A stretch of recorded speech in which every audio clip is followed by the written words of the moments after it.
Again, that is coming out of Genesis chapter 30, verses 40 through 43. Genesis chapter 30, verse 40 through 43. And our subject message is entitled The First Return. And here it is. We have Isaac and Rebekah. They have twin boys, and their sons are named Esau and Jacob. Esau came out first, and not only did he come out first, but he was red and he was hairy all over. So he actually did not look what we would consider normal. But nevertheless, Esau was the firstborn. And not only was Esau the firstborn, but because he was the firstborn, it was a custom in that time that the birthright it went to the firstborn. So Esau was the firstborn, and not only was he the firstborn, but he also was entitled to a birthright. And the birthright was in the event that something would happen to the father where he's not able to act as the head of the house. That means that the firstborn would assume all of the father's responsibility. In the event that the father passed away or the father's death, then the firstborn son would take over the care of his mother. So he would actually be responsible for taking care of his mother. Not only was he responsible for taking care of his mother, but he was also responsible for taking care of his unwedded sisters. So any of his sisters that did not have a husband, he was responsible for taking care of them. And also in that, he would receive a double portion. He would receive a double portion of his father's estate, and anything that was remaining would go to the rest of the sons if there were any sons that were left. But that was the birthright of the firstborn. But in Genesis chapter 25, the Lord tells Rebekah that her elder son shall serve the younger son. So basically, what God was telling Rebekah was that he was going to break custom. There was going to be a breaking of the custom, which means that the older son would actually be serving the younger son. So therefore, that was unusual in that manner. But nevertheless, that is what God spoke and told Rebekah in Genesis 20, in chapter 25. Also in Genesis chapter 25, in that same chapter, Esau sells his birthright to Jacob, his younger brother. Come on, Esau sells his birthright. So Esau was not even, he didn't even want the responsibility of having the birthright. So therefore he sells it. And just to give you a little backdrop about that, Esau has just came in from a hard day of work. And, in that same chapter of Genesis 25, it tells you that Esau was a skilled hunter. And Jacob, as they said in chapter 25, he was just a plain old house guy. He was just plain. He didn't really do much. He pretty much stayed around the house and stayed in the tents. But nevertheless, on this particular day in Genesis 25, Esau had just came in from doing what he was skilled at. He was skilled in hunting. And Esau is so hungry that he feels like he is about to die. Come on. Has anyone ever been so hungry that you felt like you was about to die? You feel, oh, I'm not going to make it. I am so hungry that I just don't know. I'm just so hungry. Has anybody ever been so hungry? Come on here, that you just felt like you was about to die. Ain't no way in the world I'm going to make it. I'm just so hungry. And nevertheless, Esau made a decision in his hunger that he later on regretted. Esau made a decision in his hunger that he later on regretted. Come on, have you ever made a decision when you were so hungry for something that you later on you regretted that decision that you made, when you really looked at the consequences of that decision that you made. You regretted it. You regretted it. Excuse me. You was hungry for it at the time that you made the decision. But after you got what you decided that you wanted, you came to the terms and you came to realize this thing, I regret this decision. I regret this decision. Has anybody ever made any decisions like that? You were hungry for something, but then after you made the decision, you regretted the decision when you no longer was faced with the hunger. Come on here. Yes, yes. I've made some decisions like that. I've been so hungry for something. And come on, I just need for somebody to type it over in the chat box. I got to be careful at what decisions I make when I'm hungry. Come on. I got to be careful at what decisions I make, as Winnie the Pooh can say, when there's a rumbling in my tummy. Come on. When I'm really wanting something, when I'm really desiring something, I got to be careful at what decisions that I make. I got to be careful. I got to be careful. I got to be careful at the decisions that I make when I'm hungry. But nevertheless, Esau was so hungry that, and Jacob saw that Esau was hungry. But Jacob is home cooking. Come on here. I just want to drop that note on you. If you learn to work what you're good at, it will create opportunities for you. Come on here. If you learn to work what you're good at, it will create opportunities for you. Here it is. Esau had been out hunting and now he's came in and he's so hungry. He was doing what he was good at. But also Jacob was doing what he was good at. Jacob was home cooking. There's something about when a man knows how to cook. Come on here. He was home cooking and he was making the meal. And by Jacob doing what he was good at, it created an opportunity for him.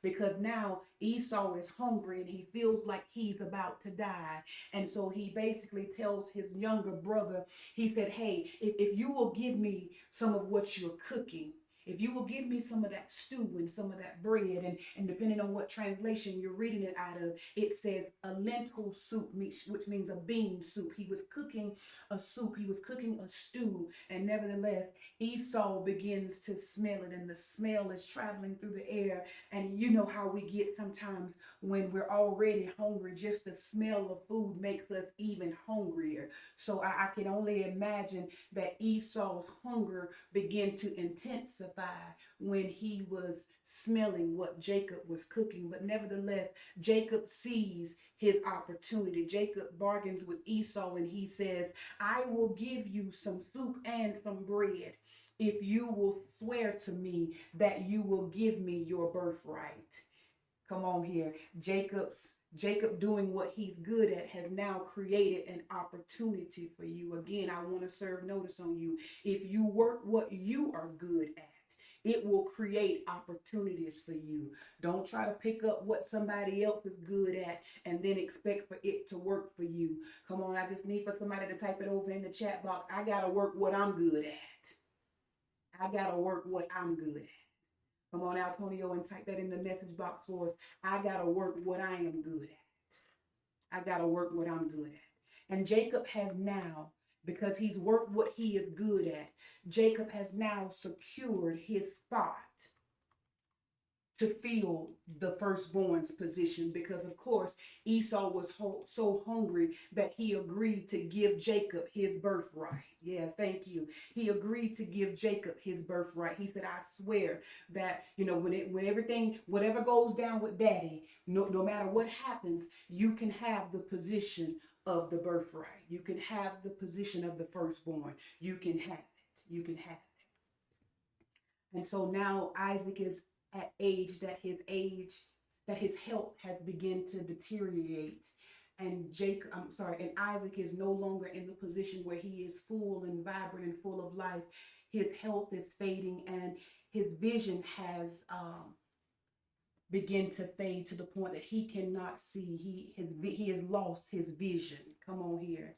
And now it's time to pass the blessing on to the oldest son, and for the oldest son to be blessed by his father, because in that time and in that custom, what would happen is the father would actually bless and lay his hands on the firstborn and pass on as a way, a point of contact to say that this is what you are going to do. This is your new job. This is what you're going to do. This is your new responsibility. And basically Isaac is telling Esau, he said, look, he said, go out and go hunting, do what you're good at, and then come back and make me a meal. And as you prepare me a meal, I am going to bless you. I'm going to have this intimate ceremony with you, just between you and I. And Rebecca, the mother of Jacob and Esau, she overhears what Isaac is saying to Esau. And so she calls Jacob in and she tells Jacob, she said that we got to do something. We got to do something. We got to do something. We got to do something. Is there anybody that's facing something where you feel like, I just got to do something? I just got to do something. It don't look like what God has said, and it looks like it's about to go down this way, but I got to do something. I got to do something. So Jacob, under the advisement of his mother, has dressed up as Esau. She has went to go cook the meal and prepare the meal to give it to Jacob to take in to Esau. So basically, Jacob is getting ready to impostor his brother. He's getting ready to dress up as his brother, because as you remember, what we just said is that Isaac is to the point that his health has faded, that he cannot see anymore. So basically, they are fully aware of this, and they are taking advantage of his vulnerability to the point that they are dressing up Jacob to go in and impose himself as if he is Esau. And Jacob takes the food in. After Rebecca, his mother, cooks the food, Jacob takes the food in to his father so that he can receive the blessing. And Jacob goes into his father, and Isaac asks him when he walks in, he said, who are you? Because he can't remember, he can't see. Come on here. It's a dangerous thing when you can't see. When you can't see. And Isaac asks him, he said, who are you? And he says, I'm Esau. Now keep in mind, this is Jacob. He's saying that I am Esau. And so, but the thing is, Isaac said, wait a minute, I know how Jacob sounds, but I know how Esau feels. So Isaac tells Jacob, he says, even though Jacob is, pretending to be Esau, he says, come a little bit closer. He said, let me touch you. He said, let me touch you. And so Jacob walks up closer to his father, and basically Isaac begins to feel on him, and he touches him, and he says, this is the thing that Isaac says to Jacob in Genesis 27 and 22. He said, wait a minute. He said, I hear your voice. Come on. He said, I hear your voice. He said, and you sound like Jacob. He said, but as you got closer to me and I began to feel you, he said, you sound like Jacob. He said, but you feel like Esau. Come on here. There comes a time in life that you cannot trust what you feel. Come on here. Is there anybody that know what I'm talking about? I've been in some situations. I've been in some circumstances that I just cannot trust what I feel. Come on here. Has anybody ever had any situations like that where you said, I can't trust what I feel. My feelings are all over the place right now, and I can't trust what I feel. Come on here. When you're in those types of situations where you can't trust, where you can't trust what you feel, come on here, and you can't trust, come on here. I can't trust. I can't trust what I'm feeling right now. Not only was Jacob dealing with the fact of how it felt, not only was Isaac dealing with the fact of how it felt, he said, I know what I hear. Come on here. I know what I hear. I know what I hear. And what I hear, even though he's telling me that he is Esau, I hear Jacob. Come on here. He's telling me I can't see him. I can't see him. I can't see him. But I hear Jacob. Isaac said, I can't see Jacob, but I hear Jacob. Come on here. Has anybody ever been in a position where you said, I can't see God. I can't see God in this situation, but I hear him. Come on here. I can't feel God, but I hear him. I can't see him, and I can't feel him, but I hear him. Come on here. There's some times and there's some situations that we're dealing with where you can't see God. Come on here. And you can't feel God. So I'm at a place now, I got to trust what I heard God say about me. Is there anybody that says, I can't see him? I can't see him and I can't feel him, but I got to trust what he said. I got to trust what I know God told me. I got to trust what I know God has promised me. I got to trust it. I got to trust it because this thing is so critical for me at this point that I cannot trust what I feel. I can't see, so I can't trust what I feel because most of us, if we will be honest about it, we develop a sense of feeling based off what we see. Those two connect. Come on here. They connected to each other. But I gotta hear. I gotta focus on what I hear. I gotta focus on what I heard God say. But nevertheless, Isaac could not see and he had to go off what he felt. How many of us know when we go off what we feel, come on, we can make the wrong decision. Come on here. When I go off what I feel, I have a tendency to make the wrong choices. When I go off what I feel, come on here, I put myself in a situation that I really don't want to be in. I can't, come on here. Is there anybody that says I can't afford to go off what I feel right now? I can't afford to go off what I feel right now because if I go off what I feel, I just might make the wrong choice. If I go off what it looks like when I can't see, I might make the wrong choice. I might make the wrong choice. And and Isaac trusted what he felt. And he blessed. And he blessed Jacob with the birthright of the firstborn. Esau returns from doing what his father had told him to do, only to find out what has just happened, that Jacob has now deceived his father and his brother, and he's stolen his brother's birthright. And Esau was so angry at what had happened that he was overheard saying that he was going to kill. Come on here. He said, I'm going to kill Jacob. As soon as daddy's funeral is over, I am going to kill Jacob because of what he had done. Jacob, and when Rebekah heard what Esau had planned, she got together and she said, we got to get him out of here. She said, we got to get Jacob out of here. So Jacob is sent away to live with his uncle, his mother's brother. Come on here. They send Jacob away. They send him away. Have you ever ran from something because of what you did? Come on here. It was so bad. You said, I got to get out of here. I can't stay here.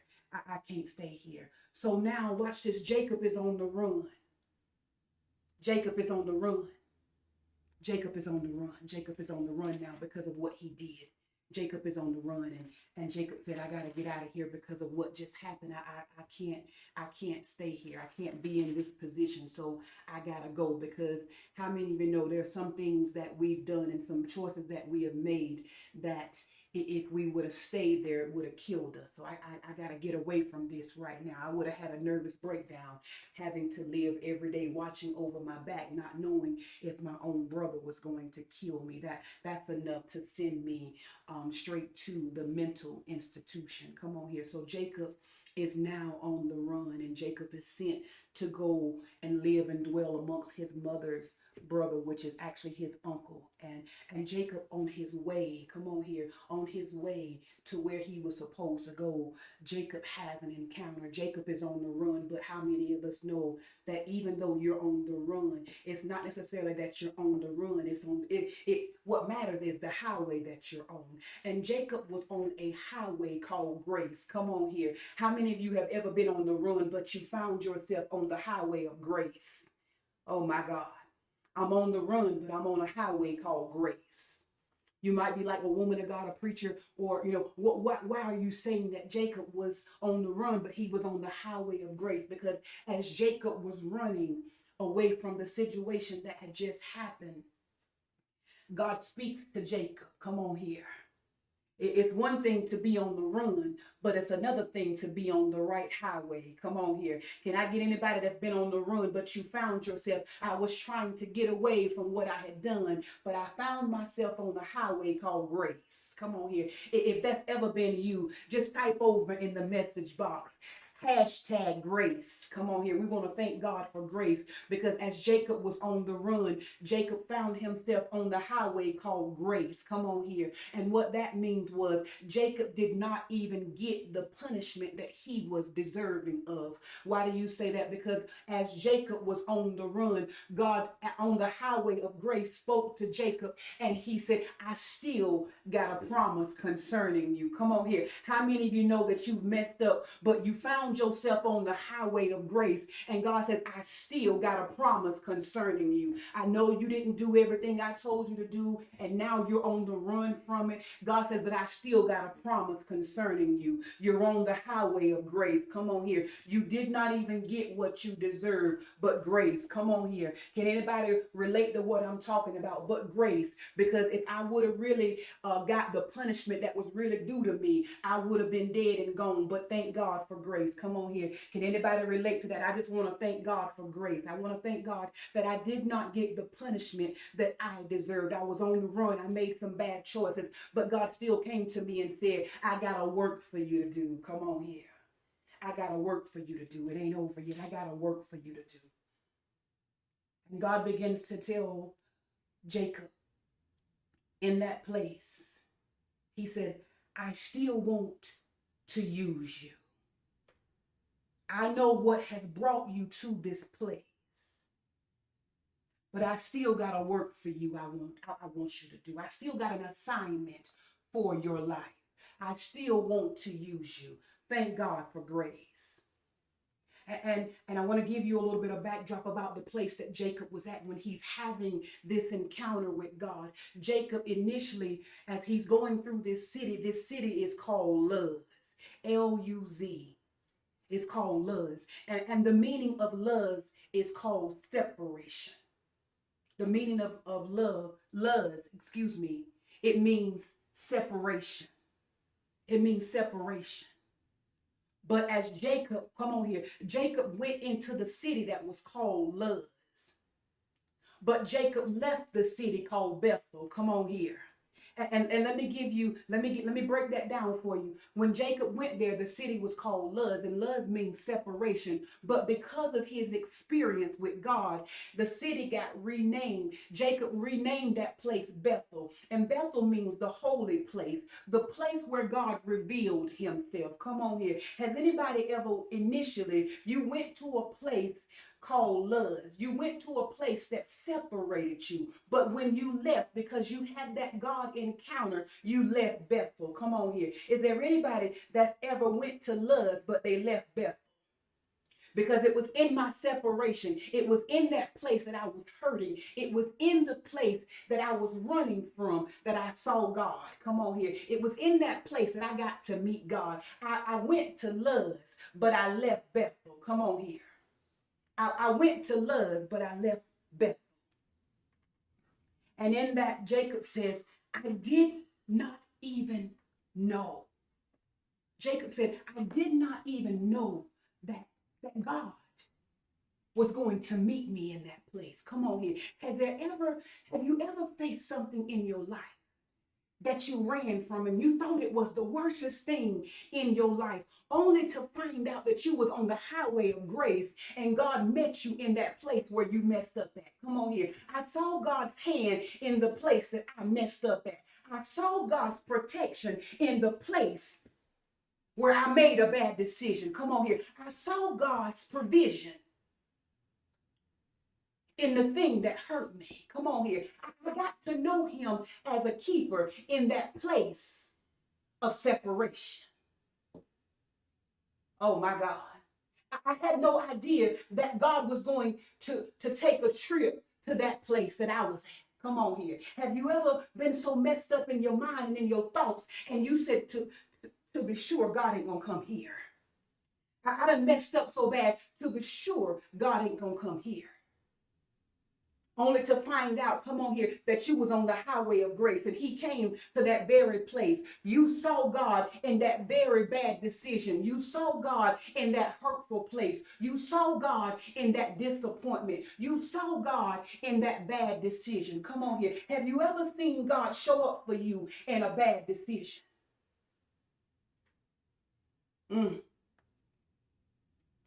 But he's here. He's here in that place. I know I messed up. He's right here with me. It's not that God doesn't care about my bad decision. It's not that. It's not that God is not going to deal with my bad. But it's the fact that he says, the work that I have for you to do is more important than your bad decision. Come on here. The promise that I have concerning you was more important than your bad decision. So I had to show up. And Jacob said, I had no idea that God was going to show up here. I had no idea that he was going to meet me in that place. Jacob said, so because I had no idea, he said, I don't even, if anybody asks me, I can't even explain it to them. Come on here. Has there ever been some type of time that you know you should have got a different result? And God was so in your situation, you couldn't even explain it to anybody. I don't even have words. Come on here. I can't even explain it to you. I don't even know. I don't even know what to say. All I can do is accept it. Come on here. That's what Jacob did, because in Genesis 20:28 and verses 20 through 22, Jacob says, I got to make this vow to God, because all I can do now is accept what God has done for me. And in Genesis 28:20, and it says, and Jacob vowed a vow saying, if God will be with me and will keep me in this way I go, and will give me bread to eat and raiment to put on, so that I come again to my father's house in peace, then shall the Lord be my God. So basically what Jacob is saying, he said, I don't even have no words to explain to you what happened. He said, because I understand the punishment that I really should have got. And I can't even explain to you the ways of God. He says, so all I can do is accept it. Come on here. I just came by to tell some of you guys that there is nothing that you can explain. Ain't no words in your vocabulary that can explain what God can do and what God has done in your life. Stop trying to explain it to people what you don't even fully understand yourself. All you got to do is say, I accept it. You got to do just like Jacob did and say, I accept it. I can't even explain it to you. I don't even know where to begin. All I know is that God met me. Come on here. I can't explain it to you. Stop trying to explain to people the things and the ways of God. The best thing that you can do, the most thing that you can do is accept it. Come on here. Just, I need for somebody to type that over in the chat box for me. The most thing that I can do is accept it. I'm going to accept it. I'm going to accept it. I'm going to accept it. I ain't trying to explain it. Stop trying to explain to people. Come on here. That's what I hear God saying. You ain't got to explain nothing. Yeah, they might know your situation. They might know where you messed up at, but you don't owe them no explanation. Come on here. Can I get some virtual hand waves? I don't owe them no explanation. I'm not trying to explain this to them, because in truth and all actuality, I can't even explain it. I can't even wrap my mind around it. I can't even begin to explain to you how he blessed me, why he blessed me, when I know what I was truly deserving of. But thank God for the highway called grace. Come on here. I thank him for the highway called grace, that I did not get what I deserved. Jacob continues his journey, and he reaches his destination. He reaches his destination. And there he finds, come on here, he goes to the place that they told him to go, that his parents sent him to. So basically, Jacob is walking in obedience according to what his parents had commanded him to do. And when Jacob gets to the place that his parents have told him to go, Jacob finds, come on here, I came to make some men and women really, really happy on today, because as Jacob went to the place that he was commanded to go, Jacob found the woman of his dreams. Come on here. I came to tell all of those of you who are looking and you are single, come on here, that you will find the man or the woman of your dreams as you walk in obedience to the things that God is telling you. Come on here. I don't care what it looked like. I don't care how old you are. I don't care what they say and what statistics say. But as you walk in obedience, that's where you're going to find the man or the woman of your dream. Come on here. If you are a woman, that's where you're going to find the man of your dreams. And if you are a man, that is where you're going to find the woman of your dreams. You are going to find them on the road of obedience. Come on here. And Jacob finds Rachel. And Rachel takes Jacob to meet her father. And her father is Laban, which is also Jacob's uncle. And she tells her father who Jacob is. And she says, Daddy, she said, this is your nephew. This is your sister Rebecca's son. And so Jacob begins to work for his uncle. And his uncle tells him, he said, look, he said, I know we family and all. Come on here. You got to watch what's being said now. He said, I know we family and all. He said, but I can't let you work for nothing. Come on here. He said, you can't work for nothing. I don't even expect for you to work for nothing. He said, so name your price to me.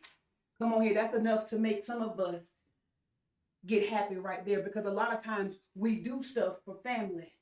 I'm not saying that everything has to have a charge on it, but just because you my sister don't mean you get it for free when it's cost me something. Come on here. Just because you my cousin don't mean that you get it for free because it cost me something. Come on here. So Laban actually, he asked Jacob, he said, I can't expect for you to work for me for nothing, son.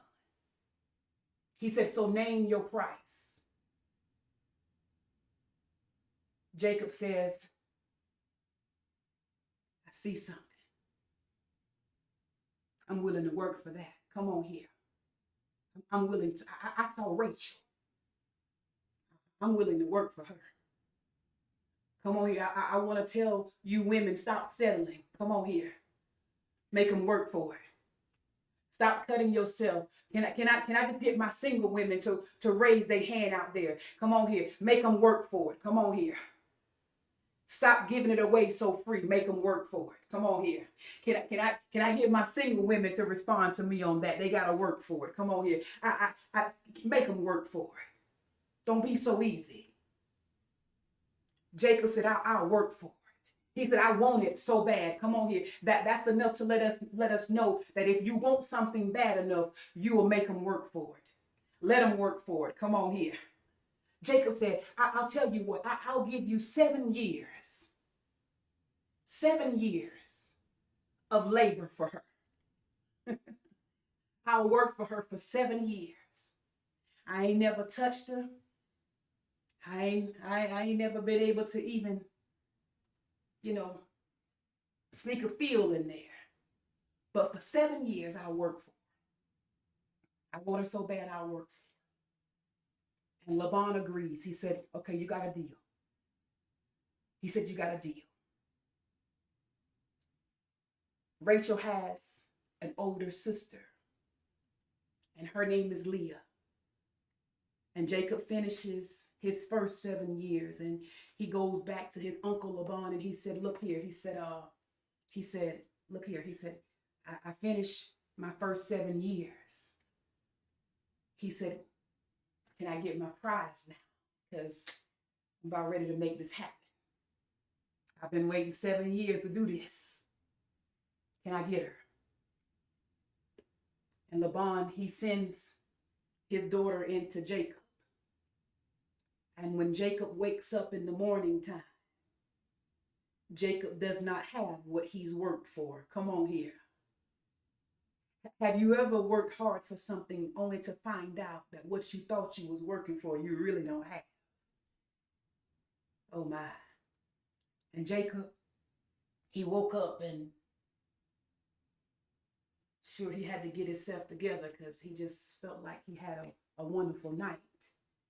And Jacob looks, and I don't know if he pulled back the cover or if she turned over or what happened and how it happened, but I'm sure as he looked, he said, wait a minute, that I've been tricked. Come on here. Have you ever thought you had something only to find out that you ain't got what you thought you had? This is a trick. They told you they was somebody that they really wasn't. This a trick. Come on here. This a trick. And Jacob wakes up and he finds out that he does not have Rachel, the one that he thought he was working for. He now has her older sister, Leah. What is this? But you got to remember, Jacob knew how trickery worked. Come on here. Because remember what he did. Jacob tricked his father and cheated his brother, which caused him to be on the run in the first place. But remember what we said.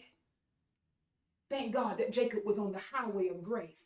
And the misconception, come on here, about grace is we think that grace will prevent the seed from reproducing. Come on here. Grace does not prevent the seed from reproducing. What grace does is grace says that I will not let the seed destroy you. Come on here. Can I get some virtual hand waves off that? Because what happened with Jacob was Jacob reaped the seed that he had sown. Come on here. But grace said, because now I've been implemented and I was on the highway of grace, I'm not going to let the consequences of your choices kill you. Come on here. It doesn't mean that you will not have to deal with the consequences of your choices. Come on, but I'm just not going to let, come on here, the consequences kill you. Come on here. Thank God for grace. Come on here. But if we're not careful, we will think that grace means that we don't have to deal with the consequences of our choices. But what grace does is grace said, I'm not going to allow the seed, I'm not going to allow the consequences of your choices to kill you. Can I just get somebody over in the chat box say, thank God for grace? I had to, come on, can anybody just relate to what I'm talking about? I had to deal with the consequences of my choices, and I didn't like them. Come on here. But thank God for grace because they didn't kill me. Come on here. I had to deal with the heartache. I had to deal with the frustration. I had to deal with the pain of the decision that I made. But thank God for grace. Thank God for grace. Again, grace does not prevent the seed from reproduction, but grace does keep the seed from destroying you. Jacob goes back to Laban and he said, you got me on this one. You got me. But I'm going to work 7 more years because you gave me Leah, but I told you I wanted Rachel. I told you, ladies, don't be so easy. Don't be so easy.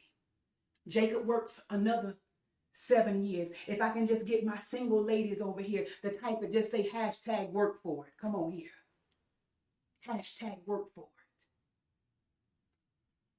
it. And Jacob wanted Leah so bad that he goes into another agreement. Come on here. With Laban, his uncle. And he says, I told you that I wanted Rachel.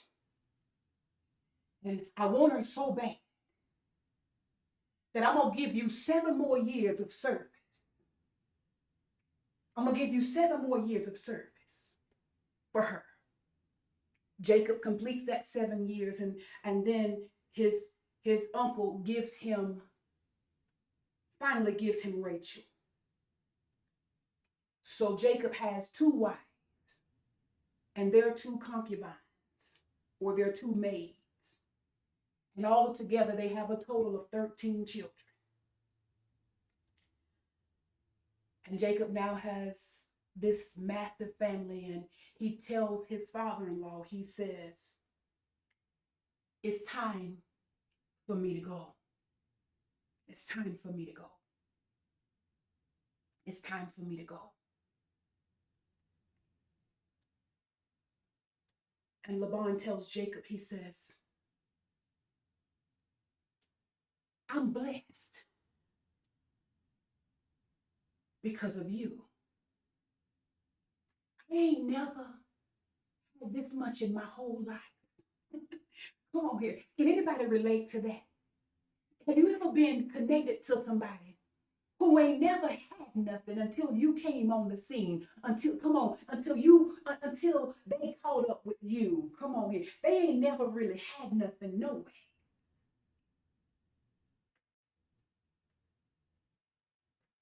Until you came around. Until you started dealing with them. They didn't really have nothing. Has anybody ever dealt with anybody like that? You ain't never really had nothing. Until you got with me. Come on, you ain't never really had nothing. Until you got with me. And Laban tells Jacob, he said, I ain't never had this much until you got here. And he says, will you stay? Will you stay? You gotta, come on here. You gotta be careful at why they want you to stay. Come on here. Because Laban was telling Jacob why he wanted him to stay. Hear them when they tell you why they want you to stay. He didn't say, Jacob, I want you to stay because I love you. Oh God, come on. He didn't say, Jacob, I want you to stay because I'm going to miss my daughter and my grandchildren. Oh God. He said, I want you to stay. He said, because I understand that I have increased greatly. And the Lord, oh God, has blessed you. And I'm going to read it to you. And it's in Genesis 30 and 30. It says, and I'm going to ask Loretta to type that over in the message box. You can go back to it and refer to it when you go back and re-listen to this message. And this is what Laban is saying to Jacob in Genesis 30 and 30. He says, for it was little which thou had, or which I had, before you came. I'm sorry, this is Jacob talking to him. Jacob said, you only had a little bit when I came. And it was now increased unto a multitude. And the Lord has blessed thee. Oh my, you got to look at what is happening. Jacob is actually saying, I recognize, just as well as you recognize, the blessing that comes with me being around you. Come on here. I want to serve notice on somebody to let you know they are fully aware of what blessings come along with them being connected to you. And sometimes if we're not careful, we will get intoxicated with the fact that they want us to stay more so than the reason of why they want us to stay. Come on here. I just need for somebody to type it over in the chat box. I got to find out why they want me to stay. I got to find out why they want me to stay. Because their why they want you to stay is more important than them wanting you to stay. Come on here. Why they want me to stay. And so Jacob is fully aware of that to the point that he says, okay. You want me to stay. And I know I got to go. But this is what I'm going to do. I'm going to make this deal with you. We get ready to close. I'm going to make this deal with you. And he said, I'll keep your flock I'll take care of your flock. And Jacob spent a total of 20 years working for Laban. The first 7, he worked for Leah, which he thought was Rachel. The second 7 years, he actually worked for Rachel. The next 6 years, he worked keeping Laban's flock. And he told Jacob, because let me tell you what's happening. By Jacob realizing and acknowledging, because Jacob in verse 30, he acknowledged where the blessing was coming from. Because if you remember, when Jacob was on the highway of grace, and he had that experience in Bethel, remember what Jacob vowed to the Lord. Jacob said, I'll serve you if you take care of me, if you provide for me. Jacob said, I'll obey you if you take care of me. That's what he told the Lord. That was the vow that he made to God.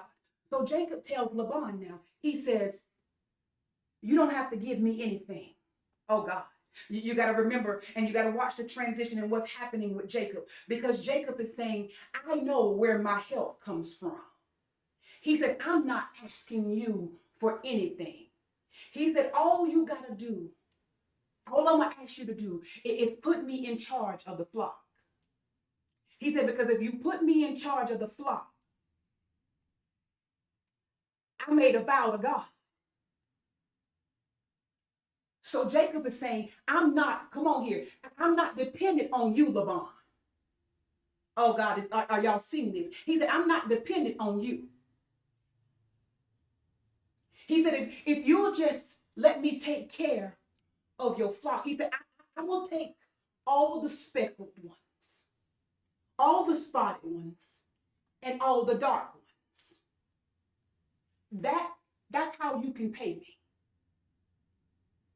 Is let me take those. Let me take care of those. He said, I'll work for it. Come on here. He said, I'll work for it. And he said, when you come to do inventory, he said, you'll know that I've been honest. Y'all got to watch the shift and watch the transition in this, because Jacob was initially a deceiver. But Jacob is saying now, he said, but because of my covenant with God and because of my relationship with God, he said, I don't even mind you checking my work. Come on. He said, watch this. He said, I'm no longer having to hide and deceive and do all kinds of tricks. Come on here. I came to serve notice and tell somebody that when you walk up right before God, and when God has a covenant with you and you keep your covenant and your vow to God, you ain't got to do tricks. Come on here. I just need for somebody to type it over in the message box. I'm done with tricking. Come on here. I'm done with tricking. I ain't got to take no shortcuts to get this. I ain't got to do nothing to make this happen, because I'm in a new relationship now. But what's more important is the fact that Jacob watched his mind change. Because at one point, Jacob thought he had to deceive and do trickery to get something. But now Jacob said, I can walk up right and walk up honest with character and integrity now. The man that once fled because of his deception is now focused on his character and integrity. Jacob said, I'm done. Thank you for typing that out, Antonio. I'm done with tricking. And Laban agrees. Laban agrees. And he said, okay, that's what we'll do. You take the spotted, the speckled, and the dark ones. You can take all that. As we get ready to close, he said, you can take all of that. You can take all of that.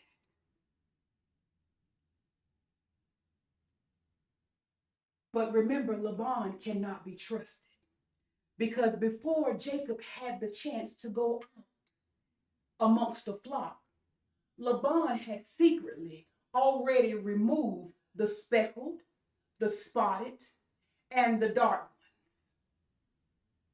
one. So that means Jacob is starting with nothing. Come on here. Have you ever been in a situation where you said, I'm starting with nothing, but yet I'm starting with everything? Come on here. Because Jacob's dependency was not necessarily on the cattle, the spot, the speckled, and the dark ones. But Jacob said, watch this. Jacob said, because of my relationship with God, I'm starting with everything. Watch this. Laban was busy stacking the deck against Jacob. And Jacob could have easily gotten his feelings and said, look, man, you done went out here and you done took all the spotted, the speckled, and the dark ones. You left me with absolutely nothing to start with. But Jacob said, I ain't even about the trip over the fact that you stacked the deck against me. Jacob said, but because you have stacked the deck against me, he said, I'm not going to trip because I know the dealer. Come on here. I need for somebody to catch that. Don't be tripping when the deck is stacked against you, not when you are connected to the dealer. Come on here. Because what the dealer can do with the cards is that he knows how to distribute the cards when the deck is stacked against you. Come on here. Is there anybody that knows what I'm talking about? You've been in some situations and some circumstances that the deck has been stacked against you, but you said, I ain't even going to trip on this. I ain't even about to let you I'm not even about to let you make me get in my feelings. Because what I'm about to do is I'm about to call the dealer. Come on here. Is there anybody that say I'm about to call the dealer in on this one? I know the deck is stacked up against me and you thought you had me back in a corner, but because I know the dealer, just type it over in the chat box. I'm going to call the dealer in on this one. I ain't even about to trip that the deck is stacked. I'm going to call the dealer. I'm going to call the dealer. And as we get ready to close, he said, I'm going to still do right. I'm going to still do right. Because remember back in Genesis 28, chapter 28, when God met Jacob at Luz, he told him, he says, I'm going to do the same thing for you that I did for Abraham, that I did for Isaac. And those of us who know our Bible, we know that the Bible tells us that Abraham and Isaac, they increased significantly. Where did they increase at? Oh God. They increased in the same places that Jacob is asking to be put in charge of.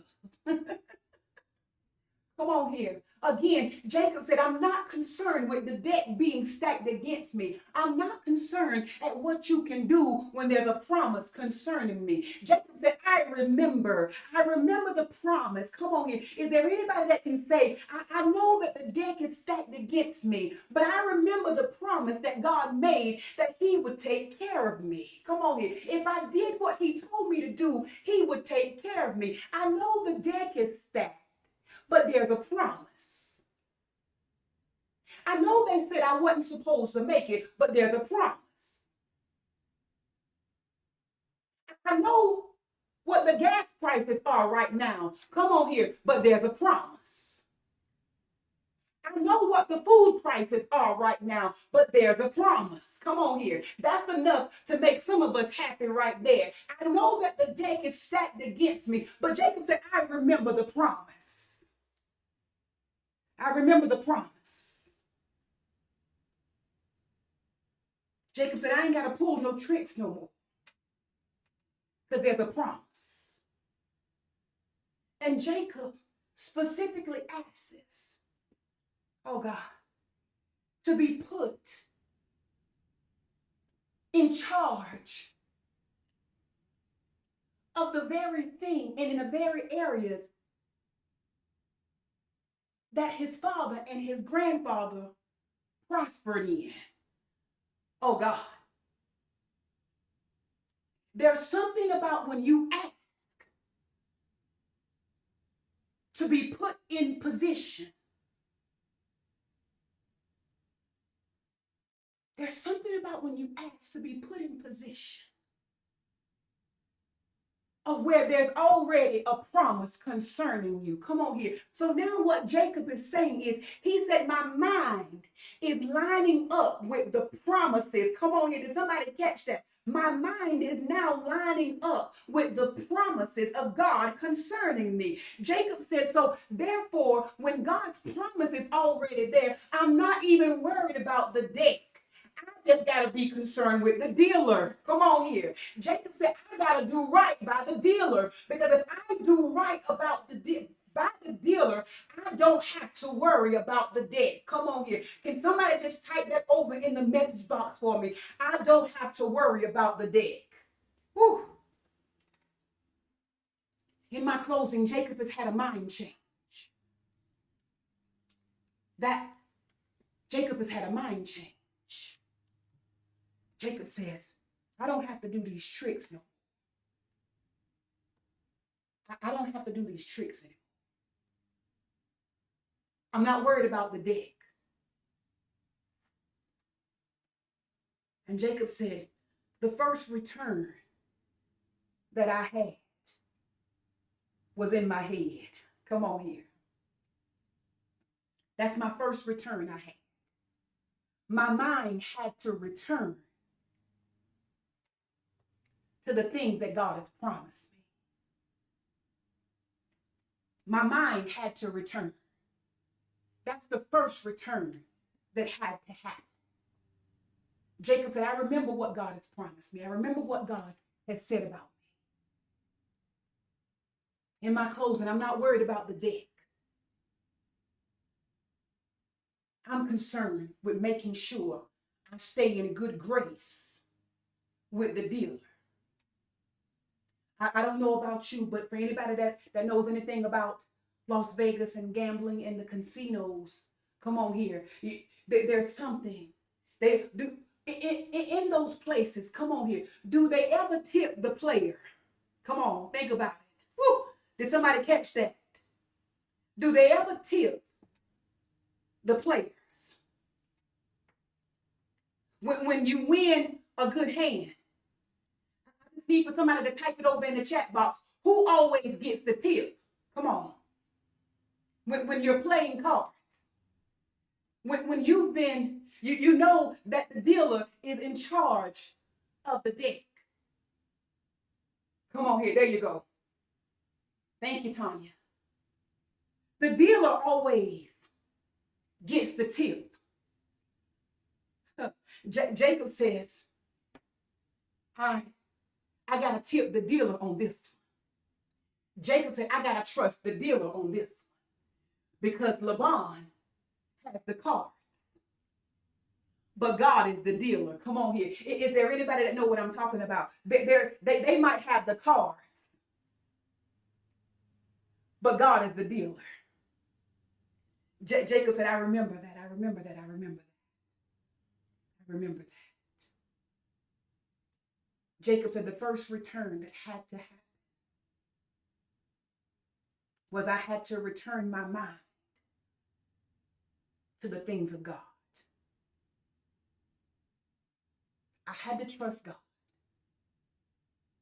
I know that the deck is stacked against me. I know that it's not in my favor. But I'm gonna tip the dealer. Come on here. I just need for somebody to type that over in the message, but I'm gonna tip the dealer. How are you going to tip the dealer? I'm going to tip the dealer with my service. I'm going to tip the dealer with my obedience. I'm going to tip the dealer by responding to what he's asked me to do. Because I know if I'm in good grace with the dealer, I don't have to worry about the deck. Because a good skilled dealer knows how to distribute the cards. Come on here. Come on here. Did somebody catch that? A good dealer, a skilled dealer, knows how to distribute the cards. I'm going to tip the dealer.